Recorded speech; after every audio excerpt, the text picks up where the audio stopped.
Aking sinubsob doon sa ako na para makainom ay sip-sip dupit nung kumpare ko. Ayun!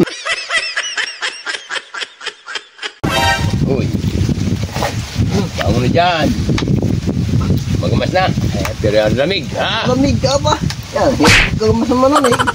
Na ulan, na hangin. Para kami na sa Amerika. Malamig. Siguro natutunaw na ang yelo sa ibang bansa. Kaya malamig na simoy dito sa atin. Hindi ka tulad doon ako na sa Saudi pa. Ay, lagi doon tag-init. Nung kami, umano kami doon sa ibang lugar, binalipat kami at ay walang sasakyan. Sinakyan namin ng kumpare ko ay Kwanay. Camel. Apat na araw na ay, pang-apat na araw namin. Halos hindi na makalakad yung camel at uhaw na uhaw na. Ano ba naman?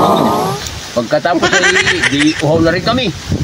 Diyan pala sa Saudi, maghukay ka lang ng mga hanggang tuhod. May tubig na. Wow! Kahit iserto. Mababaw ang tubig, ano?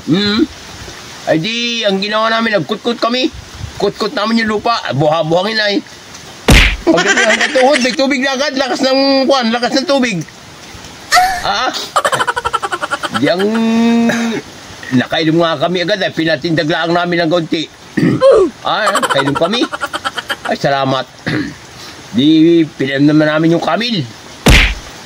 Ayaw, uminom naman yung camel. Kung bakit ayaw uminom. Anong ginawa ninyo? Di ang ginawa ko eh. Isinubsub ko yung ulo ng camel doon sa kuna. Yung uso, yung bunganga. Sinubsub ko sa tubig. Ayaw pa rin uminom. Ano yan? Pihikan yung camel.